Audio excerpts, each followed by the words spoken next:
It was interesting because you came up in conversation yesterday. Mm-hmm. Jessica Chastain was here, the actress, Mm-hmm. and said you had given her some advice about India at an airport. Do you remember that? No. If someone was visiting India, do you know what you would tell them? No. She said you told her to dip her toothbrush in water, brush her teeth, and every day take a shot of alcohol, and she wouldn't get sick. Oh. Is that true? No idea. None? No. Oh, I thought it was an interesting bit of advice. So I watched a Dali movie, and it was great. I enjoyed the performance. And I realized that you've played a very eclectic bunch of real people in your life. So how do you approach that when you accept to play Dali? What are some of the things you do first? I am blessed. Yeah. Voices in my head and voices in my heart. Remarkable genius. Yeah. Blessed. Yeah. Remarkable. Yeah. Treasured voices in my head and in my heart. Yeah. Indelible and timeless. Yeah. The Othello syndrome. Okay. Inevitable. Right. Absolutely inevitable. And when you joined the Shakespeare, Royal Shakespeare, what had your experience as an actor been? Drama school. Mm-hmm. A formal drama education. Yeah. Mm-hmm. Oh, yeah. So fairy tales and such? No. No. Shakespeare. Shakespeare, Yeah. a professional actor, the work of William Shakespeare. And because I've talked about Shakespeare with Ian McKellen and Patrick Stewart, and because I have a hard time with the language when I've tried to approach it myself. And Ian McKellen actually sat there and did Shakespeare at me, and I absorbed it. I somehow can't quite harness the emotions because the language is a little bit of an obstacle to me, but I know that's all in there. Intellect. Yeah. Shakespeare. Right. Sure. The Royal Shakespeare Company, from hand to hand. Right. The Royal Shakespeare Company, Yeah. I was a member. Yeah. In other words, Yeah. Colossal experience with Shakespeare. Tolstoy or Shakespeare. Uh-huh. A colossus. Right. Yeah. Forensic, brilliant. Yeah. And therefore, when and Richard Attenborough, his family saw my Hamlet. Uh-huh. My Hamlet that led me to Gandhi. Without my Hamlet, I would not have been seen by the Attenborough family. Many other Shakespeare roles I could not have grasped. A tremendous gift to the actor. I used to say to myself, I can't do this. Yeah. I can't do this. Yeah. Hamlet, my Yeah. by Shakespeare. Right. The actor wonders to the self, is this worth it? Yeah. Yeah. To be or not to be? Yeah. And what is the last word of that speech? That is the question. That's the first line. That's the first one. Yeah. I don't know what is what. Action. Yeah. Action. Yeah. Grasp the action. If I'm blessed, Yeah. sometimes you're not. Yeah. You do the best you can. Right. And because you've experienced the entire spectrum through Shakespeare in terms of on the page. On the page, yes, and because he stretches the intellect Yes. of the actor, also it gave me an appetite. So life plus craft Yeah. is the filter through which, where I can honestly serve my craft. Yeah. Then I think, or is this nonsense? Yes. If it has a truth. Yeah. One of my many functions as an actor is not to disguise the truth, but to reveal it. And they say, well, you're an actor. Right. It's dishonest. And my role, one of my many roles as an actor, but I think my crucial role is to reveal a truth to my audience. I remember Peter Brook, the greatest theatre director ever. Oh, yeah. Yeah. In other words, this is, I believe, the greatest gift that drama can offer to our culture and our society. I would roughly define myself. My tribal function is a storyteller. My round peg into my round hole, tribally. Have you always thought that way? When I was 4 years old, I was taken to the cinema to watch a most beautiful film. A little Italian boy, clearly orphaned, and his companion and his love is his donkey, Violetta. Right. He's like the little Lord Mayor of the village. Yeah. His donkey becomes fatally ill. Yeah. Not possible. Never take no for an answer. Finally, he gets to the Holy Father. Yeah. He has permission from the Holy Father, and the donkey is led in. Wonderful, wonderful shaft of light on the little boy and his donkey. They're blessed. I, being a sensitive soul, How old were you? 4 Okay. or 5, Yeah. was in tears. Yeah. Yeah. It is little Peppino. This is little Peppino. I have very few childhood memories. And the whole experience seems almost like divine intervention. Of course. Yeah. Of course it was. Yeah. This is what I mean with the voices in my head and in my heart. Well, it's very interesting that when you say about Hamlet that your insecurity before you went on Yes. is seemingly like a natural experience for an actor. In many occasions, I've talked to other actors. It's called stage fright. Exactly, but because it totally informed your Hamlet, that the entire language of Shakespeare then was able to inform your existential moment and integrate itself into the language of you. Well, I think every time I do this play, I feel sick. Good. Let's have you say to the audience as you walk in, ladies and gentlemen, I feel sick. That's more or less the first scene. Yeah. It is. I can't do this, Right. guys. Yeah. It is a marvelous opportunity. Good for you. Yeah.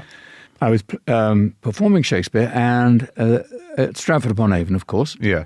And Snitterfield was where he used to walk, ramble. I decided that I would walk distinctly to my right to leave her privacy. I saw Hamlet last night. First, I took it as an extraordinary compliment to my acting, but then I thought, no, hang on. What she actually said was, how did Shakespeare know about me? So, that comforting hand that almost brings you to tears when somebody says, I know. Yeah. I know. Yeah. Sometimes the actor is privileged to stand in that spot. Yeah. And to be given that opportunity. Yeah. Yeah. At school, we used to have hymns in the morning, Christian hymns in the morning. And one of the hymns was, I believe it was You in Your Small Corner and I in Mine. It always made me cry. Yeah. Profoundly moving. Yeah, it happens every day. Years later, Yeah. across continents in a cinema, Yeah. they know. Yeah. Yeah. So when you look at a script, say for Gandhi, which is, language-wise not a Shakespearean character, but you could see the truth that Shakespeare enabled you through the spectrum of human emotions to see the truth of that character. The actor must exercise 2 important muscles, empathy and transformation. Yeah. Where did you learn how to transform? Well, I've just told you, I was 10 years in the Royal Shakespeare Company.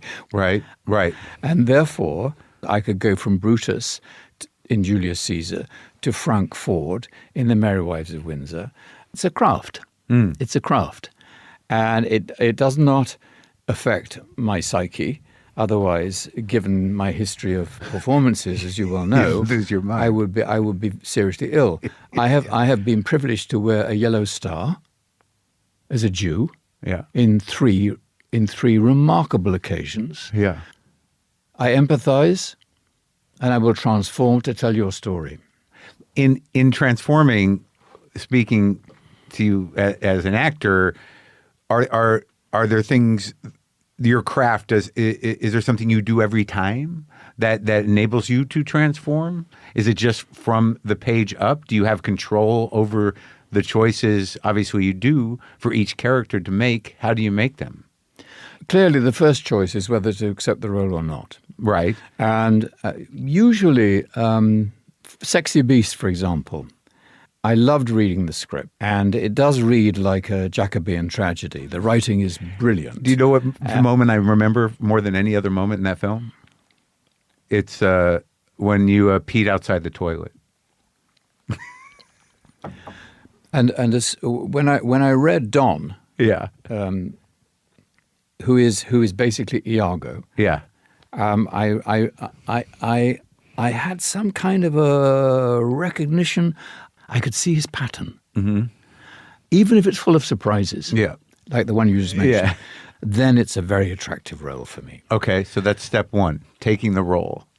And then the Yes. next step of transformation. Would be studying the script, studying the dialogue, hoping that the three definitions that wonderful Annette Insdorf gave me years ago.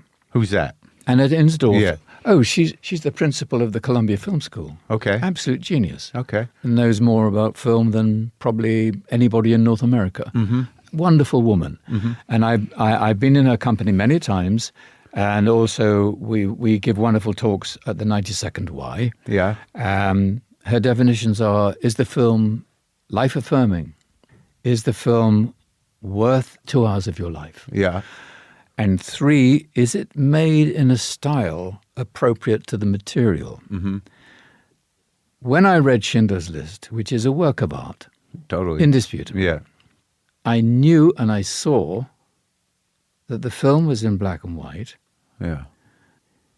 Yeah. Horrible. There was the truth. Interesting. Absolutely, indisputably, there was the truth. Uh-huh. That's in the movie. Yeah. In other words, Yeah. he Yeah. didn't say that. Yeah. He said, that's in the movie. Right. Sure. A truth had been transmitted. Yes.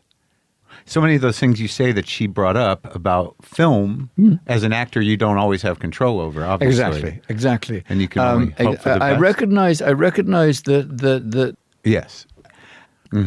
it does involve a A leap. faith on your heart. But then one must take risks. Right. Right. Otherwise, perhaps nothing is achieved. And all you truly have control over in the project is your work, and if in the aftermath or after the edit you're not happy with it, hopefully you can just at least say, well, I did my work well. Indeed. I was very fortunate at school to study physics, chemistry, and biology. Before acting. At school. Interesting. But the physics, chemistry, and biology have given me a forensic approach to acting. Yeah. Yeah. It's called the law of elasticity. Now apply that to acting. Very interesting. Okay. You must not sacrifice yourself for your craft. You must generously give yourself to your craft. But sacrifice, very dangerous. Is that true? We all know this. Yeah. We all know Because this. they took risks that they didn't have control over. Yes. But interestingly, in transformation, sometimes that the expansion and the inability to get back is the transformation of a character. So I was always able to return to my original self. Yes. Always. Yes. Right. Therefore, once the truth is transmitted, I can therefore return to my original self. When did you know you had a handle on this self? Who knows the precise connection? Yes. It's a mystery. Yeah. Yes. I feel joy. Oh, that's beautiful. Now, how did your father ultimately feel about you shifting trajectories? He died very young. Oh, right. Or that you might go broke, maybe. I don't Security. know. I don't know. I Just don't a know. lark. But it was not what many people would call a proper job. Sure. But I do. Yeah. now. Sitting here with you, Sure. you and I agree. But not an unusual concern for a parent. Unfortunate. I would say an unfortunate concern. Yes. Because, as Khalil Gibran said, our Yeah. children go through us. And what about your mom? Did she get to see the work? Yes, she did. Okay. So coming back around to some of these characters you're talking about, and we can talk about Dali. Do you find that with every storytelling adventure, with every job that you have, that you find something new about the human spirit? Because he seems like a different type of role. He existed in a different world. I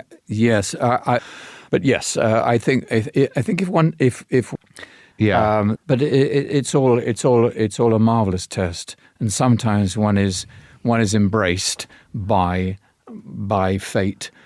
What a beautiful thing to say. Yeah. And if I may share another story Yes. with you, I have a couple. Uh-huh.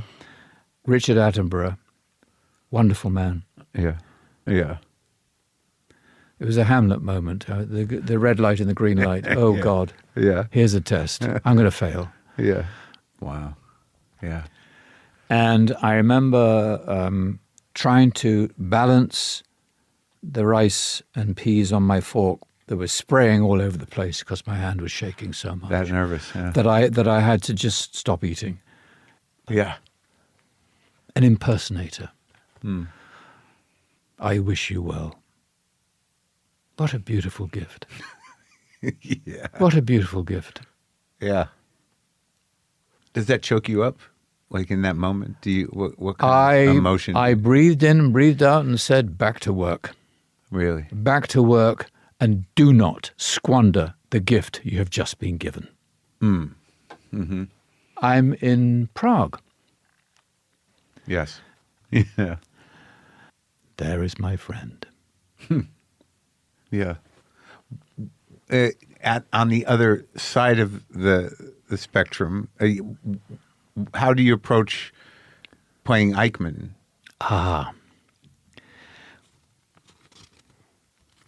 I'm taking out of my pocket a poem by the great Elie Wiesel. Yeah. I would say that the time I spent with him might be measured in minutes. Yeah. Quite extraordinary man. He presented me with an award. Yeah. But What's the poem? And he referred to me as a lover of truth and memory. Boys and girls, I'm very sorry to tell you that this was not something that landed from Mars. Yeah. This was Homo sapiens. What is the poem? You were asking me how I approach Adolf Eichmann. Yeah, it's beautiful. Yeah. It makes sense. And the poem, of course, is relevant to the performer. Sure. May I read it to you? Yes, please. Genius. Totally. Genius. And of course, as a storyteller, I am profoundly a lover of truth and memory, is what Elie said. Yeah. The cream of European intellect, probably. Yeah. No wonder they had to burn the books. What a futile, gormless gesture, burning books. That you're so inferior that you have to burn books. So anyway, I as part of the voices in my heart and in my head, certainly my contribution to the memory of the Holocaust is something for which I am eternally grateful. Yeah, so am I. As a Jewish person and as a person. I'm eternally grateful. What did it mean to you to be knighted? Bernard Levin was, I don't know whether you ever came across him, but he was a great critic and commentator. at the Royal Shakespeare Company, we presented a wonderful event. Bernard Levin was absolutely baffled at the lack of enthusiasm shown towards this production of Nicholas Nickleby. And he wrote this brilliant essay. I can't remember what newspaper, sorry. It was an article clearly for global consumption. And it resonated. Why can't the British enthuse? Yeah. Now, when I'm in the United States, the enthusiasm is palpable. Yeah. For my services to drama, which, given our conversation, I hope you can appreciate. Yes. Not my services to my ego, knight me, bestow my knighthood upon me, as a British enthusiasm. Good. Wonderful. Could you, like, in the conversation that we've had here, you know, some of these moments seem to be, you know, fill you up and then you get back to work. Now, when you're standing before the late Queen, how was that feeling? I knelt before her. So it had tremendous historical resonance for us. Yeah. Yeah. And you felt proud. I don't know whether I felt proud. I just felt that I'd been heard, and I was grateful that my language and my culture had said, "Good." Was it different, obviously, than winning an Oscar? Well, it's a gift from one's language and one's culture. Okay. Yes. Yes. Yeah. Yes. But the Oscar was also an acknowledgement. It is an acknowledgement from one's peers. Yeah. Okay. And that's really to be embraced. Yeah. And I hope during our conversation that we have been able to address ourselves to the puzzled, baffled actor, the director worrying over a script, the storytellers, sure. And that we say, don't stop telling stories, and don't be frightened of sharing truths with people, because they are ultimately healing. Even if the truth has tragic implications, one grows from it. Back to Shakespeare, and I do believe that drama in its pure form has its rightful place amongst all those movements in our breathing in and our breathing out. Yeah. Do you tell your sons this? I have 3 sons and a wonderful daughter, three wonderful children, and 2 of my 3 are actors. Yeah. And I think it's by osmosis. Yeah. Oh.